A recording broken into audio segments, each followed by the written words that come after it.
Welcome to the Shit Creek Survivor Show, where we openly share our personal stories of getting stuck up our own shit creek without a paddle. The good, the bad, the ugly, the embarrassing, all the good stuff, right? But more importantly, celebrate and share how we got out of our own shit creek and got our lives moving in the right direction again. For those who are not familiar with the term stuck up shit creek without a paddle, it refers to situations, places, times, and circumstances we ended up in life that we never believed or could have even imagined we would end up. And after that, we never believed we'd get out of that situation, that that situation would define us. But we did. And this is where we share those stories so that those who are going through it right now know that they're not alone, not abnormal, that everyone's going through something, has gone through something, will be going through something, or is going through something. So past, present, future. Unfortunately, it gets a little hard nowadays to talk about this stuff because we live in this kind of everything is perfect, fake social media world where people act like everything has, is, and everything will be perfect. It's not. Quit bullshitting. All right. I'm joined again by my friend and former police partner, Dennis Kaufman. Dennis, how you doing today? It's me. How you doing? It's Doing well, brother. me. Doing well. How you doing? I am good. I'm living the dream. I'm talking to you. Oh, It wow. It's a nightmare then. in the Nightmares are last dreams too. Yes, I have a lot of them every night. We'll discuss that in the future. But in the last episode, we did get a little bit more serious in the last two episodes. But in the last one specifically, we talked about addiction because I really kind of, alcohol was running my life after I got hurt. And I didn't even imagine I'd end up not only in the hole that I was in, but digging that hole deeper by alcohol. So we really kind of went into depth of like trying to understand addiction. Why would a person do that? Why would they, in my case, use alcohol, which is my kryptonite? It's something that will kill me. Why do I still want to drink it? It's absolute insanity, right? So we talked about those things, but now, and the reason we did that is because we wanted to leave the breadcrumbs that we thought were essential to getting individuals to moving their life in the right direction and moving on. It's one thing to say, yeah, go for it. But if you don't leave any information on how to do it, you're still floating in the dark. So we're trying to do our best with getting you the information that we use and that we've gotten from other people that they use to get better. Just more tools for the toolbox. More tools for the toolbox. Now, today, I thought we would talk about resilience. What do you think, Dennis? Resilience. What is resilience? Well, the definition of resilience, a good one that I I knew you had found, a definition, Ruben. is the acceptance, understanding, processing, and growth from an emotional pain. Okay. Now, I thought for a long time, resilience is just being tough and strong. You know what I mean? Just like that's all it is. Just I'm going from one point to another. There will be nothing stopping me, that kind of deal, right? But along that process, I found myself living in a lot of anger. Okay. And I was trying to figure out if I'm going to bounce back from this, can I do it angry? I thought anger was good, that in my case, I was deserving to be angry and I could use it to whenever I wanted and pull it out, right? And then I found a definition of anger and it kind of changed me a little bit. Okay. I was going to say, because anger can be a good motivator for sure. Think about Well, workouts. You put on angry music so you can work out stronger. But you're that's right. It's not going to be it's not the full answer. There's a better answer out there. that's true. And I guess I should clarify, I found myself being angry all the time. Like all the time with my situation, with how I had to, do the work I needed to do. I was just angry a lot, right? And I thought it was okay for me to be angry, that I had the right to be angry. And then I found this definition, which kind of changed my tune. And it was that anger is actually my inability to manage the feelings that I'm experiencing in the moment. So that causes me to Right. lash out at someone. So anger and lashing out compared to anger, I guess are different. So it's how you handle that anger. I wanted I to think no it's longer. also important to note to point out though that you said you're angry all the time. It never. I mean, like being angry at first about a situation is normal. There's a normalcy to it, but it's if you Yeah, continue to be angry for too long, then it kind of starts going to that gray area of now I'm getting into the self-destructive mode. And I Yes. think that's clearly where you were at. I think we've all been there in different situations. And Yeah. again, it is important to kind of really look at yourself and know what you're doing wrong and what you're doing right. And then just try to work on the good parts. Feed that good wolf inside of you, like that old Indian parable. But it's funny, your definition of anger reminds me of a definition about stress. I And used to what's have a that? pen I wore all the time on my jacket. It said, stress is the confusion created when one's mind overrides the body's basic desire to choke the living shit out of some asshole who desperately deserves it. That's a good one. That's a good. There are many definitions of anger. I love it. Yeah. That's really funny. And I think everyone can relate to that. That moment. You're like, should I choke this person? It's not. Yeah, right. So mad you could choke somebody if you had the ability. Right, sure. But Yeah. living in that anger can't be the right answer. No. And it's exhausting. Oh, yeah. Living in that anger seems like it's you against the world. Like you create this, I did at least, it's me against the world. The Right, world is almost like against me. They don't want me to get to where I'm going. I right. can visibly see people in my way. Why are they, all this kinds of stuff. And Takes a lot of energy to do it. it's so exhausting. And what was happening to me is I knew that I couldn't survive in that angry world. So I would like do my attempt and say my prayer and like all that kind of stuff. 5 minutes later, I'm raging again. You know what I mean? I'm bouncing, ping ponging back and forth. And it must have been very odd to those who were watching me. One day I'm trying to be a good boy, and then all of a sudden, boom, I kind of snap. Yeah. And it is exhausting to be that person, let alone to be around that person, I will say. Well, you have to retrain your brain a little bit too. Yeah, absolutely. Like you have to recognize a bad reaction to something, and then think about it, meditate on it, pray on it, however it works for you. While you're running, while you're talking to God, whichever in between, and then figure out what's a better way to respond to that. And listen, I'm just as guilty as you are about being angry for no good reason at somebody. Ask my wife with my road rage. I'm sure she can give you a lot of good laughs about those. I'm working on it now. You try to say like, okay, I used to yell at somebody like this for no good reason. What I have no right to. I don't know what's going on in their life, and maybe I should just not react that way. Just take a deep breath and be like, maybe he's having a bad day too. Maybe he's lost. Maybe whatever. And don't try to take it so personal.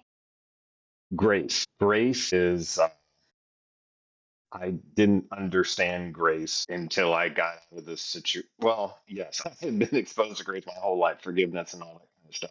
But grace is receiving something that you don't deserve. And I received a lot of that in my life, I believe. Otherwise, I wouldn't be sitting right here. And how is it that I expect grace from others and I don't get it? Right. So you know what I mean? It's like right in this place where it's like a balancing act of really, how am I going to live? Like, Right. I can be angry or I can be loving. But I don't seem to, in my situation, be able to do both at the same time. I'm unable to be like, well, this person deserves anger and this person deserves love. It's too hard to do because those views are in direct opposition of one another. So, like Yeah. what you were talking about, like grace, right? Grace doesn't exist when you think someone deserves anger, when someone Right. deserves to be choked. You know what I mean? Hard to give that grace in those moments because I was looking around. Yeah. I was looking for people to attack. I mean, looking at it now, and now that we're talking like out loud and like reflecting back on my therapy appointments, I was looking for people to inflict the pain on that I felt I had inflicted on me. So I was, in a way, living and thinking as a victim, and that the world was against me, like I was kind of talking before. So I had to decide which goggles I was going to put on. Am I going to put on the goggles that I really seemed to fit well, which was anger, judgment, justice, all this kinds of stuff? Or do I put on the goggles that through those I see forgiveness, mercy, love, and kindness? So, one of the ways to decide which way you're going to do that, you got to figure out what way are you going to treat yourself. Yep. Self love. That's where it starts. You can't talk to yourself like you're an asshole and then talk to other people with love. It's too hard. You're living a double life, a double standard. So sometimes you really just have to, well, now I lost track of where I was going. That's all right. The deciding to live in love is going to be easier than deciding to live in hate. Like I said, love yourself first so you can know how to love other people. Don't contradict by hate yourself and loving other people. Because you're right. If you're always saying to yourself, I'm a piece of shit, you're going to feel like a piece of shit and you're going to act like a piece of shit. Think Yeah. about it like when you buy a car. Whenever you buy a car, you see that brand car, that color car everywhere all of a sudden, where before you never saw it. It's Yeah. because you're thinking about it now. It's the same thing with evil thoughts and good thoughts. Repeat the good ones, banish the bad ones, and I mean, you're going to make mistakes, but recognize it and then keep moving forward. But I wanted Stay both. resilient, huh? But I wanted both. I Well, I know, of wanted course, you want your cake and eat it too. What? You're a human being? Oh my gosh, I never knew it. I wanted both. I felt I had a position of, you know, I I could judge others and all that kind of stuff. And But you're not the judge, are you? no, You're not the not judge of this life. It's not your place to be the judge. It's not your place to seek retribution. Somebody else is going to do that for you. then why is it so ingrained in me to go after people who've either hurt me or my family? Like It's the why? storyline of every movie. John Wick, his dog died. Now he gets to go kill everybody. Of course, it's a human fantasy, and we get to see it all the time in different movies and shows. So it feeds into that side of you a little bit, that bad wolf, if you will. But recognizing entertainment is one thing, and just trying to do it in real life would be the other thing. You know, like Yeah. Yeah. Did you know imagining it has almost as bad of an effect on you as actually doing it? Because you're literally craving hurting someone. While well, you or yeah, I can see that. myself, I was craving to feel better. So, like you just said, thank you for saying that. I wanted both. I wanted my cake and to eat it too. I wanted you to be punished and me to be set free. That doesn't sound very even, right? But to set yourself free is to forgive somebody, and it's okay to not. If you don't want to be around somebody, you can still love yourself enough to remove yourself from their presence Yeah, because you know that they're a negative influence on you or a negative influence on your mental patterns and thoughts. yeah, So love yourself enough to remove yourself from those situations too. But that doesn't mean you have to seek retribution for them or seek out hate or actively wish hate upon them or bad things upon them. right. You just love them as a human being from afar and Hmm. celebrate their victories. Yeah, it's so much easier to celebrate somebody's victories. It makes you feel good when you're Yeah, happy for somebody else. yeah, And once you do that a couple times, you can be addicted to that, just as addicted as you were to the hate. In my opinion, of course. I'm not a professionally trained person on all of this. Just before anybody like runs me a new one for not having a PhD. we're just openly discussing something that Just most openly people, discussing, man. yeah, Just talking, just bullshitting. yeah.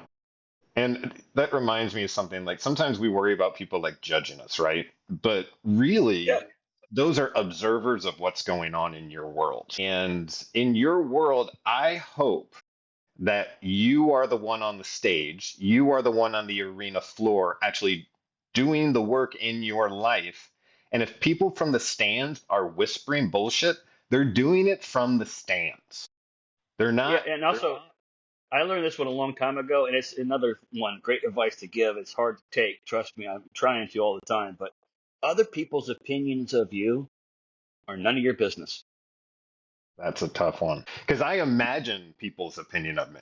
Like, that's the Right. bad thing. Like, I put on those anger goggles, and like, I'm now imagining what you are thinking now about me, what you were thinking about me, why you did what you did, And what you could that. be right, and you could be wrong. They But may what not have had any happened? of those thoughts about you. But Well, regard, you wasted all that effort. that's Sorry, I it. keep interrupting you. No, that's it. Because Wasting all that effort to yeah. I'm creating a fake scenario that is creating a real emotional response. And I'm reacting to that emotional response in. Quite the whirlpool you got yourself in, isn't it? Yeah, I'm still here. Quite the little whirlpool you're in, just going down. Yeah, and it's insanity. So at some point you have to choose. I'm either gonna I have to choose one of these goggles. Putting them back on or switching them back and forth is not working. And you mentioned something to me early as we were prepping for the episode about the wolf you feed. And I think that's a really good example. Could you say that again, please? It's like Yeah, I, you have to I'm not sure if I decide. shared that one yet. It's an old Indian parable where the younger Indian talks to grandfather Indian and says, "Hey, grandfather, why do I like to good things and bad things? Why do I have good thoughts and bad thoughts?" And the grandfather says, "Well, that's because you have two wolves living inside of you. One is an evil wolf that only wants to do hate, and one is a good wolf that only wants to do good." And he said, "Well, how do I get one to survive?" And grandfather says, "Well, it's the one you feed. So feed the one you want to survive. Yeah. Which one do you want to rule your life more? Which one do you want to have more influence from, the positive or the negatives? So feed it.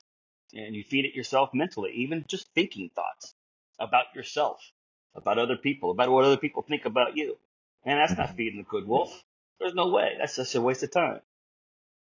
And you think it doesn't matter entertaining those angry wolves like thoughts? For me, it does. It does. Yeah. It does matter. I wanted it to not. Like it's just a thought. It's just, something going on in my head. It matters. It affects your mental health, which affects your world. I mean, if somebody doesn't have this much of a struggle with having a couple bad thoughts and maybe they make a living out of it by writing books or something, then That's in that true. case, it's working for you. It's working for you in a positive way. And you can't argue with that. If you have good intentions and good intentions come out and good comes out of it, then it's working. Yeah. Yeah, good deal. So we've had a chance to kind of talk about resilience and what it is, but it seems like at the core of resilience, whether you're 10 foot tall, 2 inches tall, whether you're whoever you are, the main thing about resilience and you getting to call yourself resilient is just not quitting. It's simply drawing a line in the sand that no matter how this goes, good, bad, or in between, I'm not going to quit. Now, I used to think, and again, the reason we're doing this so you can learn through my mistakes, I thought that meant, okay, I've got a goal and I'm going from point A to point B. Whatever gets in the way of me, I'm going to destroy. That's not that's not actually being resilient. I've learned. Resilient is the guy who's cool and calm in the room when something goes wrong and doesn't think about why it went wrong or what should have been done to stop it from going wrong. They just go, okay, so what do we do now? Simple as that. That's resiliency. When I was sent by my therapist, or my therapist had me call my wife from the therapy appointment, admitting to her that I'm drinking again, and I was actually hiding bottles of alcohol in the house. When she responded and said, "Okay, what do we do now?" That is resilience. That is strength, and it's not. You got yourself a good one, brother. You really did. She's taking such good care of you. I hope you never forget that. She's my angel. She's literally my guardian angel, and I. It's it. There's no words to put it into the thanks that I it's just so hard. I'm just gonna try my You don't whole have life. it. Yeah. Just be resilient yourself. Just be resilient yourself. Spread love. Keep doing things for good reasons and good intentions. And if you make a mistake, back it up a little bit and restart over. Like resilience is in the line when you're getting married, for better or for worse. Yeah. Like we will be resilient. We will fight whatever comes, or not fight, we will address whatever comes our way, and we're gonna Yeah. make it no matter what. So one of the things I wanted to bring up here is where people can decide to be resilient. So as far as resilience goes, Dennis, do you think that we're born with resilience and that ability to be like, no matter what, I'm not going to quit? Or is that something we learn? What would you say in your opinion? I mean, honestly, it's a little bit of both, but I mean, it feels like my gut reaction to that question is we're born with resilience. I mean, it's in our bodies. Our Yeah, bodies are very resilient to infections and diseases and things. It yeah. knows how to shut the right things down and pump out the system to get the bad stuff out. I think what's there, I would say being exposed to the sin in the world, the evil in the world, bad in the world, the negative in the world, it could be really easy to start being negative and then you'll have to learn to be resilient again as you go through life. We do it. You just talked about how it worked for you in a really big experience, and it can happen in big experiences, and it can happen in little experiences. Mhm. I'm on my third marriage. If I gave up after the first one, I wouldn't have found the third one, right? For better or worse, she's stuck with me. That's amazing. God's a But gangster. Like God oh always has a man, so plan. much. You just have to like hang in there and just be like, The whatever. original OG, right? He's the original OG. You think there's something a joke he couldn't think of first, or know, or already heard, or played Right. on us? Right. I used to always say that too. Like God's just playing jokes on me all the time. That's why I had bad luck. And in some ways, maybe it's true. Maybe he's trying to test my resilience and get me to grow in those ways.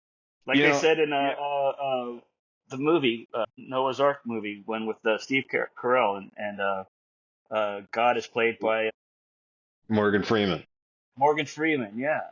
And the wife said he's talking to him when he's being a waiter, and he goes, "You think when people pray for patience, God just gives them patience, or does He put them in situations where they can grow their patience?" I think that's, I mean, that's resounded with me a little bit when I heard that. It's like, wow, that's probably a lot truer than you realize. That's probably like right on spot, and that's the reason why we go through some tough situations because we're trying to be a better all around spirit and soul and learn from this experience of being on this earth. Yeah.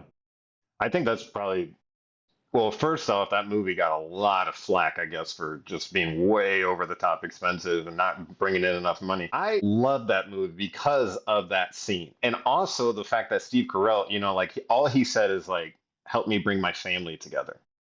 And suddenly now he's been tasked with putting together, another arc and all this kind of stuff. I really think someone should watch that movie because that moment is beautiful. She's actually left and she's decided she's taking the children away. This is too crazy. This is too insane. What's happened to my husband and all this kinds of stuff. And when they stop to get food, I guess, and he's playing the waiter, and it's just he drops that nugget on her.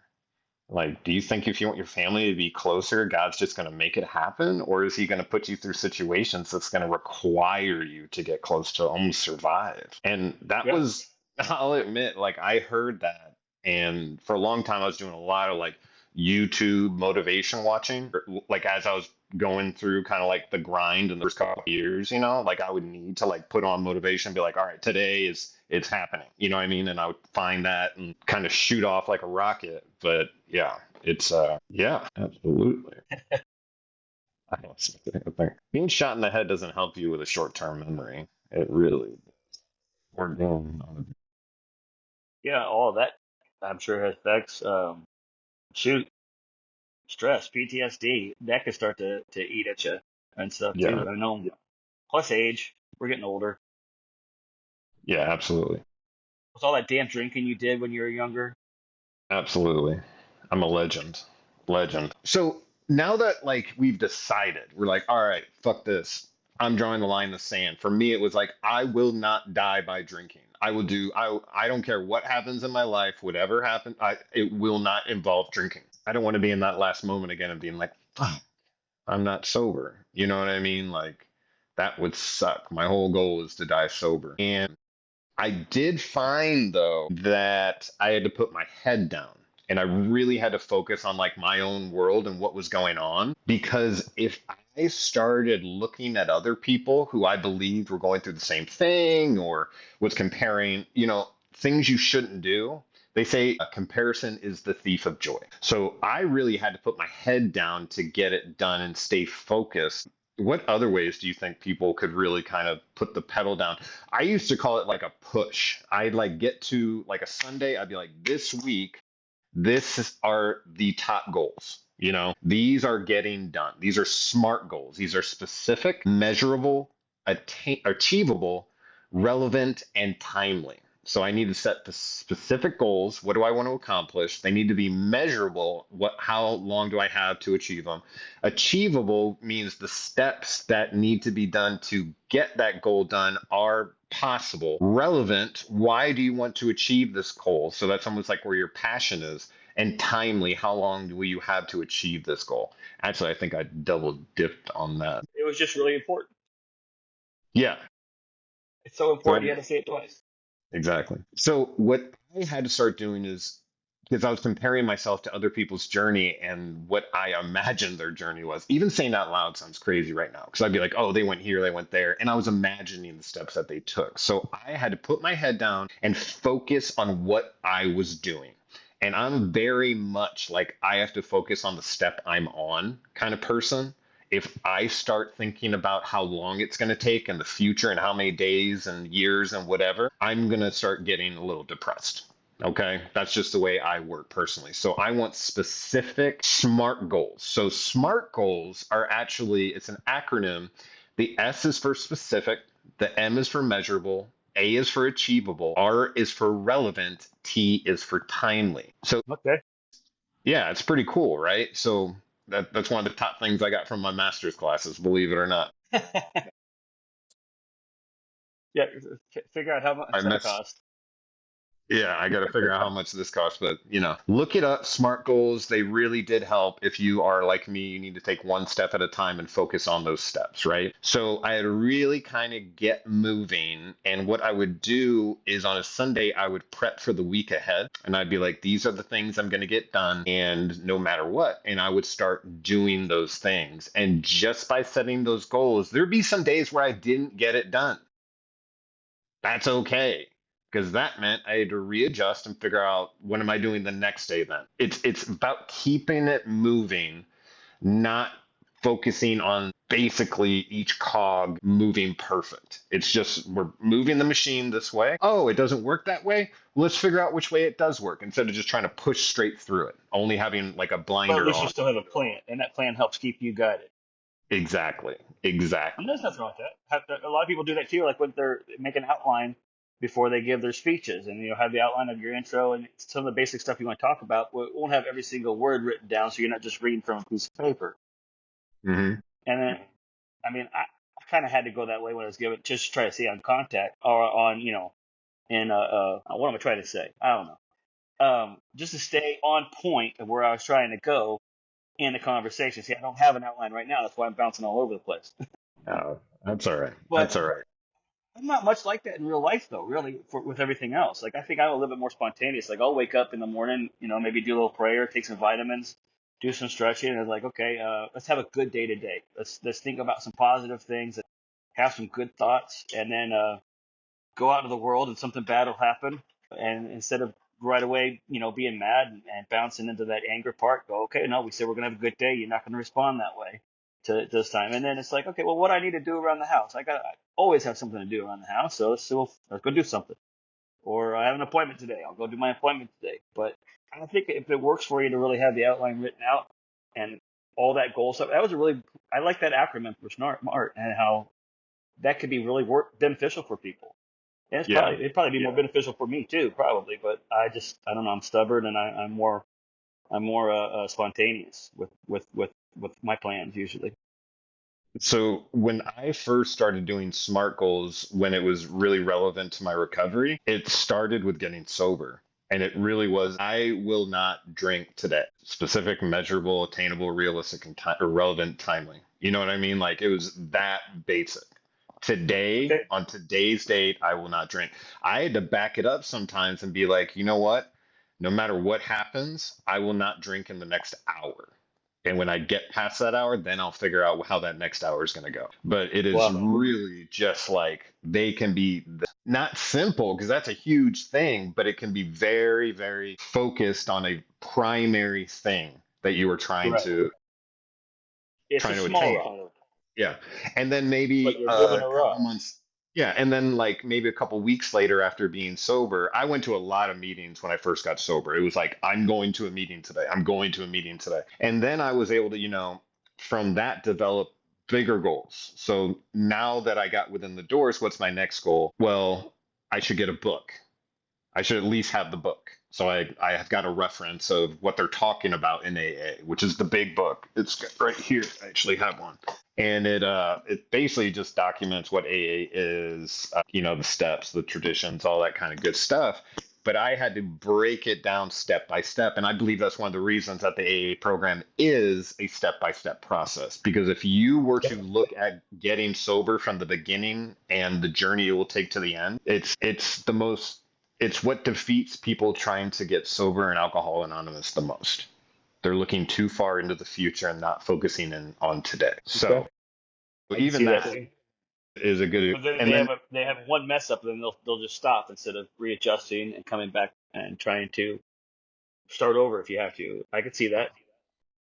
yeah, and if you fuck up, like if you screw up, it's not the end. The only like the biggest thing is like what's the old saying? It's like it's not about how many times you get knocked down, it's how about how many times you get up.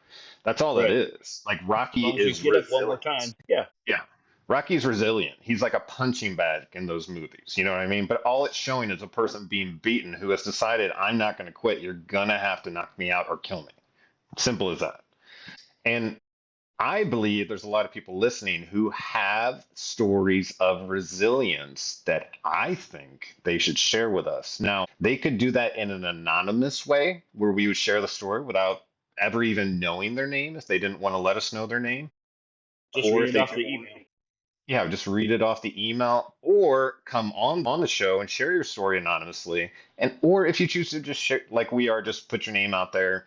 Who cares? It's just another person who is going through something. You know, there's going to be another episode the next week, someone else, another episode the next week is someone else. And we're talking about individuals' story of resilience. And one of the things I did want to bring up is that a group of people can be resilient together. Okay. And one of the biggest examples of this is, I believe, was when England was at the beginning of World War II. France was occupied by Hitler, and the next step on the Nazi conquest would have been the United Kingdom. And the United Kingdom, the king and the prime minister were given an opportunity to sign a document for peace. That would have basically meant Germany could occupy England, but things would be run by England, that the Nazis wouldn't interfere. This was the promise. And that wealthy landowners would retain their lands and wealth and all that kind of good stuff. And a lot of people in parliament or in the English government believe that this was the only chance for survival for the United Kingdom, right? And the prime minister suddenly becomes Winston Churchill. And Winston Churchill, if you haven't seen the movie, great movie, talks about him in I his have not. bunker. Yeah, Kind of like let's see it now. yeah, it's really good. And I'm just going to read part of the speech that he gave to Parliament saying, no, we will not sign a document. We will not be controlled, regardless of what that means. And he, at the end of his speech, the last two paragraphs, I'm going to read it. Please forgive me if I mess it up. I have Yeah. myself full confidence that if all do their duty, if nothing is neglected, and if the best arrangements are made, as they are being made, we shall prove ourselves once again able to defend our island home, to ride out the storm of war, and to outlive the menace of tyranny, if necessary for years, if necessary alone. At any rate, that is what we are going to try to do. This is the resolve of His Majesty's government, every man of them. This is the will of Parliament and the nation. The British Empire and the French Republic, linked together in their cause and in their need, will defend to the death their native soil, aiding each other like good comrades to the utmost of their strength. Even through large tracts of Europe, or even though Europe and many old and famous states have fallen or may fall in the grip of the Gestapo and all the odious apparatus of the Nazi rule, we shall not flag or fail. We shall go on to the end. We shall fight in France. We shall fight on the seas and oceans. We shall fight with growing confidence and growing strength in the air. We shall defend our island, whatever the cost may be. We shall fight on the beaches. We shall fight on the landing grounds. We shall fight in the fields and in the streets. We shall fight in the hills. We shall never surrender. And even if, which I do not for a moment believe, this island or a part of it were to be subjugated and starved, Then our empire beyond the seas, armed and guarded by the British fleet, would carry on the struggle until, in God's good time, the New World, with all its power and might, steps forth to rescue and liberate, and for the rescue and the liberation of the old. Now, forgive me. So that was just before America was in the war. Exactly. Because he's saying like we'll keep fighting. Hopefully, the America will come help us if we need it at the last minute. Became a Well, moot that's point because Japan got involved, yeah, absolutely. But he's and then really America wasn't. saying, yeah, he's We're not going to quit. drawing the line. He's going, regardless of what happens to us, we will not give over our homeland or lives to these people. Right. Simple as that. We're fighting to And the death. yeah, yeah, We're no winning surrender. or we're dying. Never give up. Never surrender. Yeah.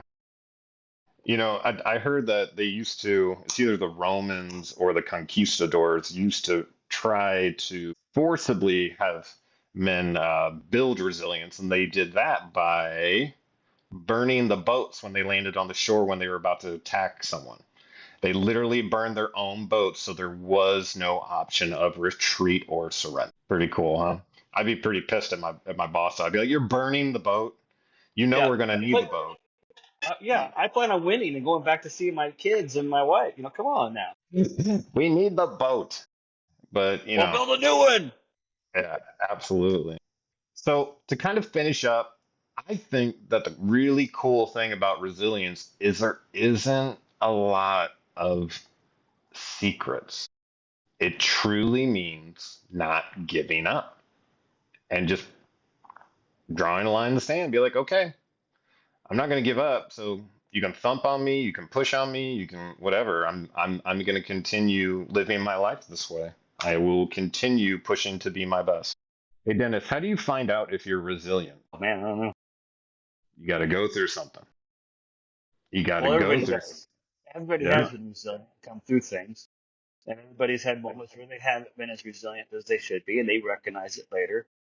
Yeah, everybody has a failed relationship. I mean, Yeah. But what I'm even if it's your high school girlfriend or boyfriend that you haven't, whatever, you still have a failure, and you use those failures to learn and to be better in the next situation. Now, hopefully, some of these really bad situations and trauma, like going to war or getting shot in the face, hopefully those aren't things that happen right. again.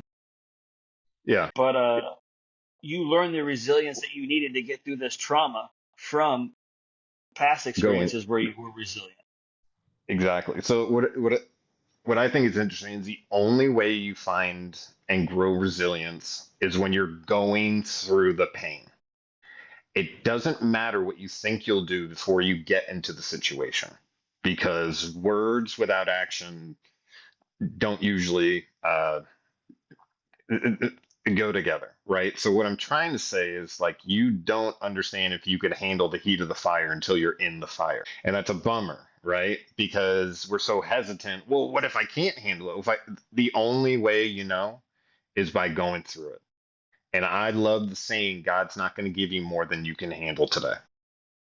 Okay. So what's Feels like he cool gets pretty about it. close sometimes, doesn't it?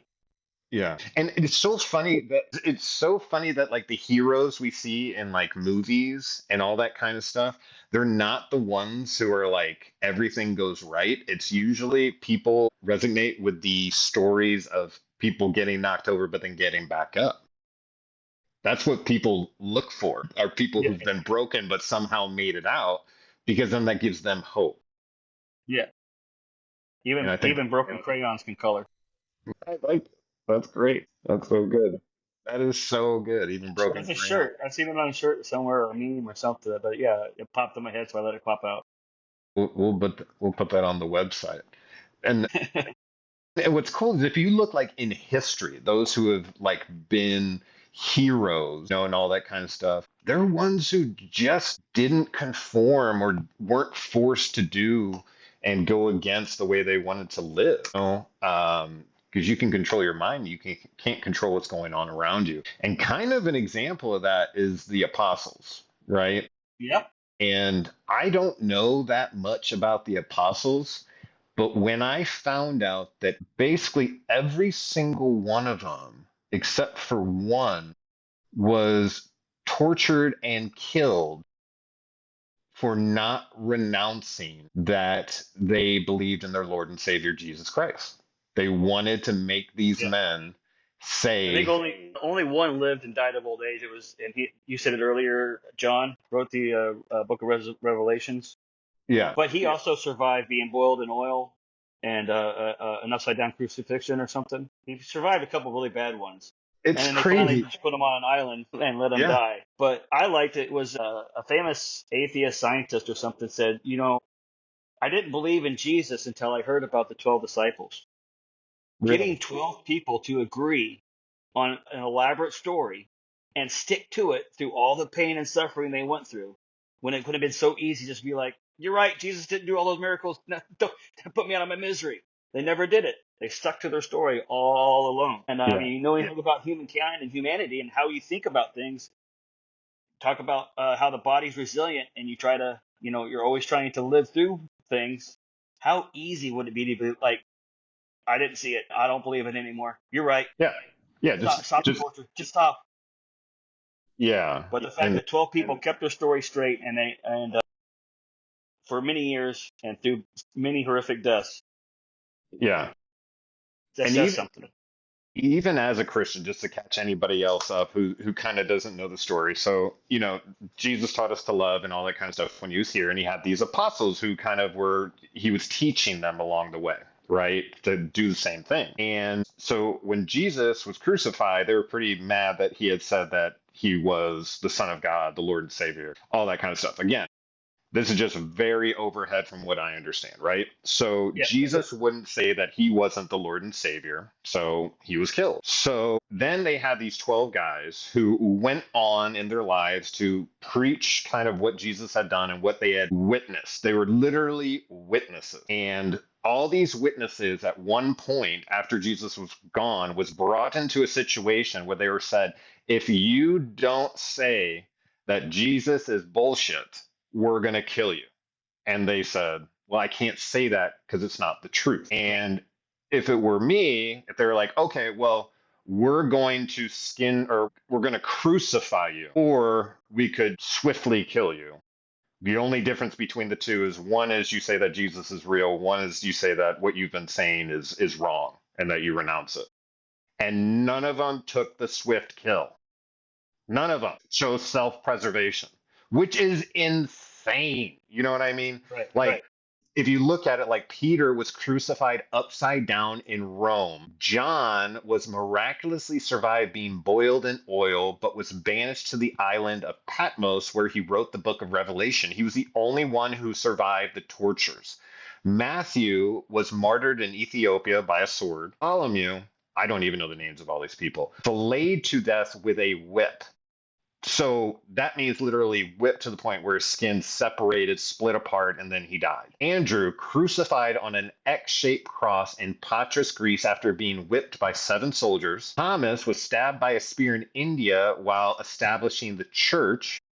Jude, killed with arrows after refusing to deny his faith in Christ. Matthias, stoned and then beheaded after replacing Judas's Iscariot, Iscarot. I'm not sure you know what that is. And then Paul, tortured and beheaded by Emperor Neo in Rome. So these were people who literally got that question. Okay, simple as that. These are just words. You know what I mean? I would really easily been able to been like, you know what, these are just words. It doesn't really matter. God doesn't want me to be in pain, whatever. But they had it was so instilled in them, this story and their purpose of carrying on the same story. It like it's just nuts Well, that that's imagine if what they somebody tried to come to you and say that all of your pain is made up. You weren't really shot in the face. It wasn't really everything you're thinking you went through. You didn't really go through it. So just admit it. So we all know that it's not as bad as it really is. So you can right. stop telling people all these stories. Just get it over with and say it. You'd be like, no, I lived through that. Yeah, that It made me a better person. I grew from it. I'm actually kind of proud of it all and how I ended up because of all this pain. You're not yeah. gonna want to. You're not gonna backstep on that story at all. And apparently they didn't either. And it does speak to resilience. That's for darn sure. That's for darn Yeah. sure. For sure. So, those of you out there who are going through your own shit creek, like I said before, please send us your stories so that they will help other people. You can either send them to us anonymously and we can read your story. You can ask us to not share your name and we read your story. We could share your name and read your story, or we would love to have you on the show where you can share your stories of resilience and bouncing back stronger, actually taking what was going to take you down, not letting it define you, and turning into something that made you stronger. Dennis, do you have any wise words to send the people off after this episode? Now let's do it with an antidote, a funny little antidote from Antidote. a little antidote from my time when I was in the basic training in the army. We just Okay. got done with hand-to-hand combat, and when we did our hand-to-hand combat training, it was kind of jujitsu, kind of judo kind of stuff. But the instructors yelled out the word "Kia" whenever you're doing a hit, and it's something to do with to help you transform the energy from your lungs into your hand to make the punch more, whatever. The We're done people, recruits. we need an example. Okay, so what is the Well, it's like noise? Kia. That's the noise. Kia, right? Okay. Kia, stuff like that, right? All right. Well, we were practicing it outside of the training when we weren't supposed to be practicing it. We were in the laundry room doing laundry or something. About 3 or 4 of us are sitting around practicing some of the things that we learned that day. A drill sergeant walked in and said, "No, you're not supposed to be doing this outside of the training area because, the training area has the pads and all the safety issues and stuff." So it's a legit complaint, but drill sergeants Yeah, don't want to miss an opportunity to mess with a young recruit if they get an opportunity to mess with a young recruit. And of I course was a not. young recruit that he decided to mess with. Now, little backstory. This would have been in 1991. No, 94. This was in 1994 in basic training. Vogue by Madonna was a pretty popular song around that time. Remember? Vogue? I do Vogue? remember. Yeah. I don't even have to sing the words, right? Everybody can remember Madonna's Vogue. This drill sergeant made me do Kia to Vogue for like 30 seconds in front of the whole everybody, just to embarrass me for practicing this hand-to-hand combat outside of the practice scenario. And it was something like this: Kia, Kia, Kia, Kia. I had to do that for like 30 seconds or longer. It felt like 30 minutes. Kia, Kia, Kia. That's super funny. That's super funny. And to round it out, what was he building inside of you? Brilliance. Resilience. Yeah. Yep. So yeah, break you down and build you up. That's for sure. Yep. No matter what happens, you keep going. You And know, I'm friends with him on Facebook now. Drill Sergeant Johnson. If you happen to be watching this, that was you. That was for you. super funny. Well, thank you so much for sharing that story and being here, Dennis. Again, Yeah. if you have stories to send us, www.shitcreeksurvivorpodcast at gmail.com. You can also check out our website at www.shitcreeksurvivors.com. And if anyone needs any extra information on PTSD or trauma, please check out www.ptsdsupport.org and see if you can get some information from there. And besides that, thank you for being here. Go out, be resilient. That all that means is not quitting. You're stronger than you know. All righty. Absolutely. All right. Love Thank you, you, buddy. Cameron. Love you too, bro. Have a good one.